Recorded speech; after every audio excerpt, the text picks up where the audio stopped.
பிரபல இயக்குனர் மகேந்திரன் சென்னையில் உள்ள அப்பல்லோ மருத்துவமனையில் அனுமதிக்கப்பட்டுள்ளார். ரஜினியின் முள்ளும் மலரும் படம் மூலம் இயக்குனர் ஆனவர் மகேந்திரன். ஜானி, கை கொடுக்கும் கை உள்ளிட்ட பல படங்களை இயக்கியவர். காமராஜ் படம் மூலம் நடிகர் ஆனார். விஜய் நடித்த தெறி படத்தில் வில்லனாக வந்து அனைவரையும் மிரட்டினார்.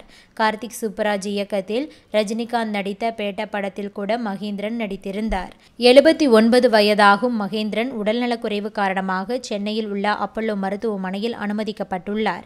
அவரின் நிலைமை கவலைக்கிடமாக உள்ளதாக கூறப்படுகிறது. அவரின் உடல்நலம் குறித்து தகவல் வெளியாகி திரையுலக பிரபலங்கள் மற்றும் ரசிகர்களை கவலையடைய வைத்துள்ளது. 1966ஆம் ஆண்டு முதல் திரையுலகில் உள்ள அவர் மீது பலரும் மிகுந்த மரியாதை வைத்துள்ளனர்.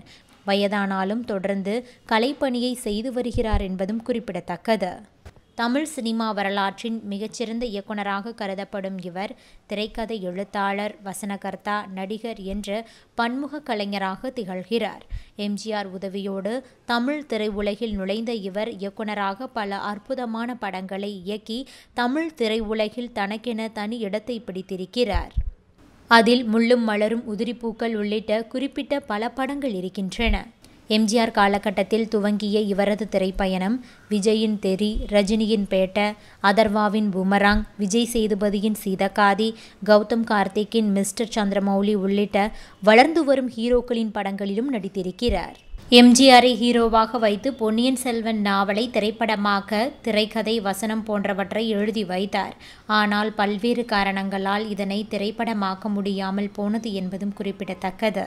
இந்த நிலையில் அவரது மகன் ஜான் மகேந்திரன் தன்னுடைய ட்விட்டர் பக்கத்தில் அப்பாவிற்காக பிரார்த்தனை செய்யுங்கள் என பதிவிட்டிருக்கிறார். இதன் மூலம் மகேந்திரன் மிகவும் உடல்நலம் முடியாமல் இருக்கின்றார் என்பது தெரியவந்துள்ளது. ரசிகர்கள் அனைவரும் அவருக்கு ஆறுதல்களை கூறி வருகின்றனர்.